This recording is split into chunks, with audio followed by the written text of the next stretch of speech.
Lisa Gawlas. The magnetic changes around us reflect that magnetic changes within us. July 27, 2016. Webpage www.mysoulcenter.com. What an amazing feast of energies July has been, and continues to be. Every morsel gives us something new to use within our lives, within our field of energy. However, like all energy, it must be applied, used. For me personally, I feel like I entered a brand new training camp that is exhilarating, and yet, leaves me feeling like a beginner all over again. For the last year, Spirit had said, more times than I can remember, what worked for you before, will not work for you now in the same way. We are different and therefore, our skills must become different. Not once did I feel connected to that statement, because while in New Mexico, everything worked the same as I was accustomed to, effortlessly. That is, until I was evacuated to Florida. Now, everything I took for granted, well, let's say I found a new appreciation for. At the same time, all that I'm seeing and understanding through this amazing new experience called life, has me more appreciative of the power of inner change than I ever could have been without it. The first thing I understood in a way I just couldn't before this life experience, is living in the magnetic flow of your personal life. Spirit has not only talked about it for the last year, but also was the focus within the Superpowers Hypnosis series. Again, with my life before this change, being so repetitive, the same every day, there was no real, outside the ordinary within my life, to fully understand what living it really meant. What it felt like, or moved like. I do now. But let me back up for a moment. June. In the oddest of places, I could feel change approaching. When I sat down to ponder and played my phone games, I could feel the end of these moments happening. I didn't understand it, but I felt it. I walked into my house feeling so appreciative of all it provided for me, the expansion, the beauty, the friends. There were many telltale signs that change was around the corner, that I was sure of, but again, for 5 years, while living in my heaven, the only time change happened is when Spirit asked me to put a new course together. The moment my daughter told me of my mother's condition, I knew in that moment what I was going to do. What I didn't fully realize until now, looking back at the enormity of it all, is what happened inside of me. What will happen inside of everyone during this massive shift of life, and for many, it has already happened to you too. What I have been calling our core energy, it runs from above the head to below the ground and forms a pipeline around your spine. Some are wider than others, but everyone has a core energy. Within the core energy are the things we know as the chakra centers. During the course of these next 3 years, everyone is going to be given a life-changing opportunity for this experience to happen as well. It is a requirement of fulfillment of our spiritual evolution and body, of our superpowers. When we take in information, whether it be with our eyes or our ears, it affects our right and left hemispheres of our brain. Right side is the residence of spirit, left side is the residence of ego, mental mind, and our work through the decades, lifetimes has been to partner the two, integrate the two hemispheres so they work in absolute harmony with each other.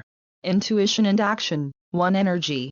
Both our eyes and our ears are centered in the brain area for a reason. When we have an opportunity to go beyond our perceived limits, in this case, it would be assisting my mother, and energy is released into the full spectrum energy system we call the brain. If the mental mind or ego is not fully partnered with the spirit, the right hemisphere, the first causality would be fear, thoughts of the past, bringing back old timelines as if they were present company.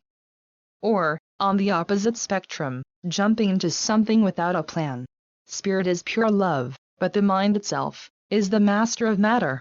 Oftentimes, I have done this more times than I care to mention, we feel the intuition of doing something, and jump into whatever before it is a concrete system on the earth plane, and end up flat on our ass wondering, why? Right time, right place, right direction is always essential.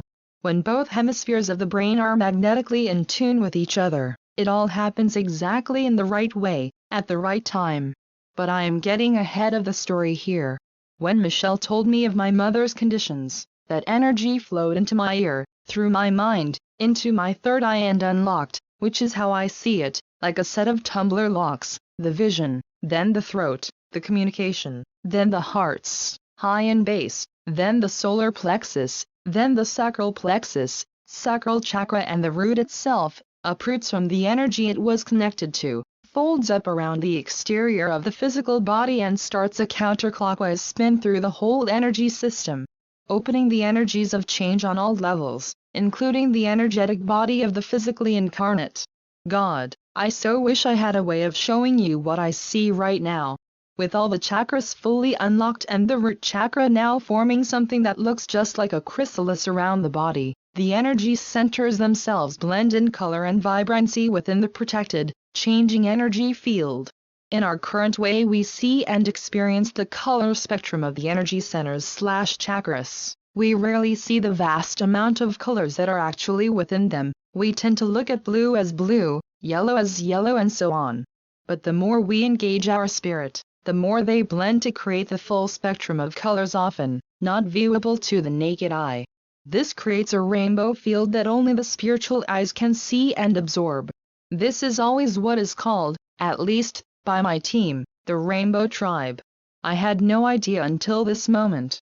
Just like the caterpillar, the incarnate being must let go of all they knew, all that they remembered, and fully, completely surrender to 0 point.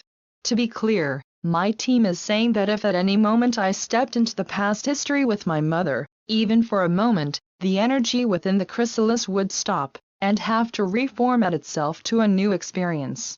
With that, I am being told that it would have engaged the energies of whatever that thought was, meaning, if I had entered into a memory timeline where my mother and I were at odds, whatever we were at odds with would have to manifest during our new relationship to clear that once and for all. If too many memories came back, the reunion would not take place. Back in 2001, after I got my meditation groove figured out, I spent literally hundreds of hours address the ways I felt within me, which continued to create chaos around my life, due to the way I absorbed into my field, my mother's past actions and inactions. I want to share the last moment of this deep inner healing series that was shown to me. The moment I fell madly, deeply, unconditionally in love, in awe of my mother. Spirit opened the meditation up from the other side of the veil. There stood my mother, an amazing, vibrant soul and body. In going through her personal life plan, she willingly and with such love, surrendered to her inner knowing of soul, of being a spirit, and danced out her energy fields so she could provide me with the life experiences that would one day, if I fully allowed, to become the me I am today. There was such a profound love of her to me, in that meditation, that I understood everything my mother willingly sacrificed in this lifetime, so that I may one day emerge. I cried tears of love and honor for days after that meditation, that experience. It is how I see my mother today, selfless in her spiritual sacrifices.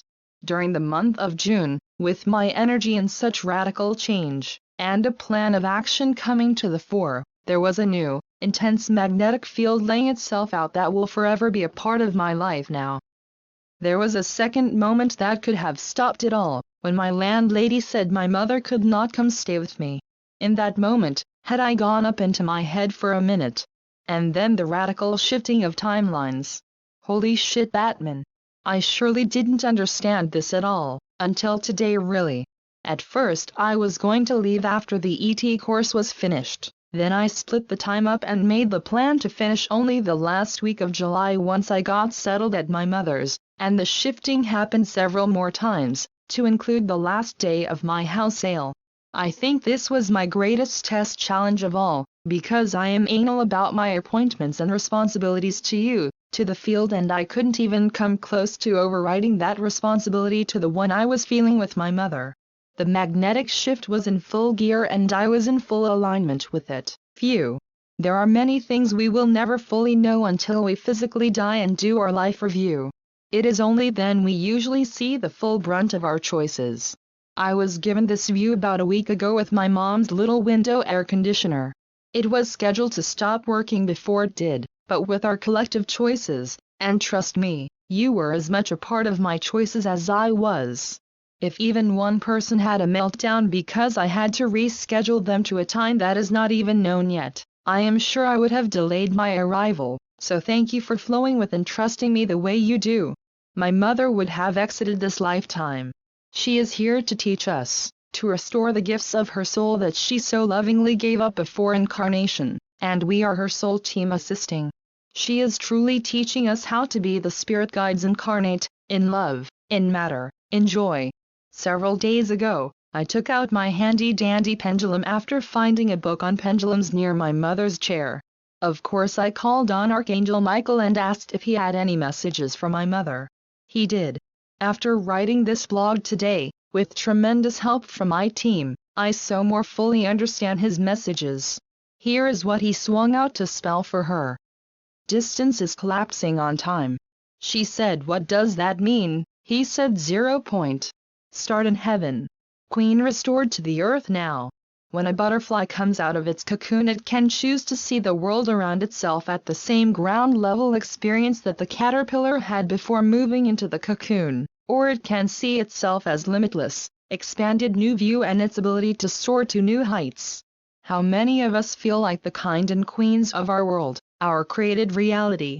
That too is a choice. We can either see ourselves enslaved to the old reality, to our denser emotions, or become the king and queens of our court, with all the perks that go with being living royalty.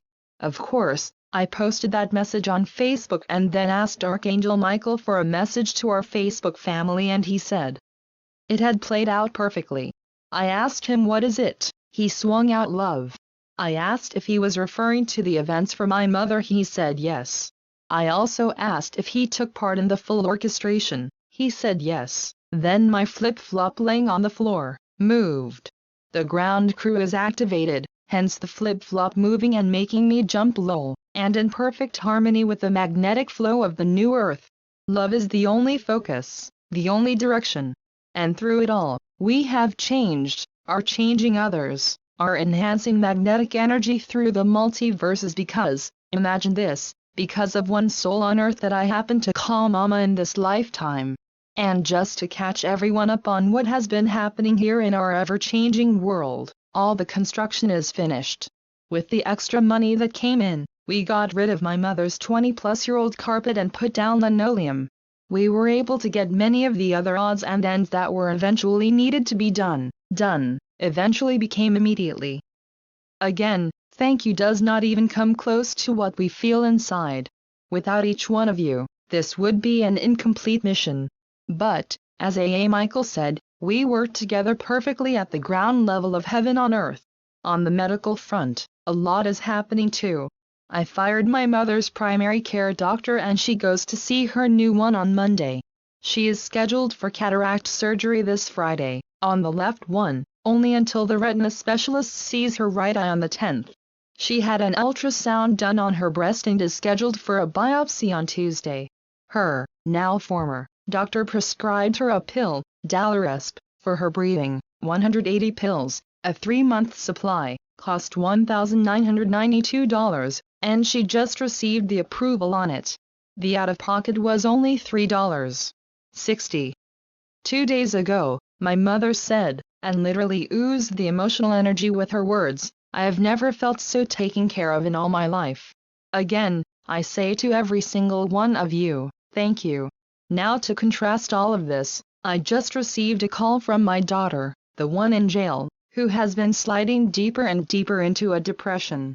She spent the full 40 minutes of our video session last evening saying how much she hates the new pod she was moved into, all trustees and pregnant ladies, and how much she hates her job, cleaning from 10:30 p.m. until 4 a.m., and that she is going to request to quit and be transferred. Well, she didn't have to do either. She was moved this morning to a medium max security pod. For days now I have been trying to tell her she is the one in control of how she feels, and she should find a way to feel joyful, in gratitude, anything other than what she is allowing herself to feel. Of course, she wanted nothing of it, at all. So the universe conspired to give her something new and educational. Of course, 2 weeks ago she was given an additional 9 months, totaling 2 years now, due to her probation violation. She had asked me to ask you to please write her. Her mailing address is Lisa Gawlas, Inmate number 00392229. Hampton Roads Regional Jail. P.O. Box 7609. Portsmouth, VA 23707. She is not allowed to receive any packages. All books must be pre-approved, so don't send her any, please. As we have found out, they will be returned. Also, any cards cannot have glitter or rhinestones on them. They too will be returned. Well, there is so much more for me to share, but that is going to have to be for another day. Tomorrow I am hoping. Smile. I am still learning this new dance and my mother wakes up as early as I do. I love you all and miss you more than I can ever put into words. My teen did say, as I pondered when the hell am I going to feel ready to do readings again, that there are still things on the ground for me to focus on and much is still changing within the realms we call humanity. I love you all so much. Hugs filled with gratitude, love and magic to and through all. Lisa Gawlas. Webpage, www.mysoulcenter.com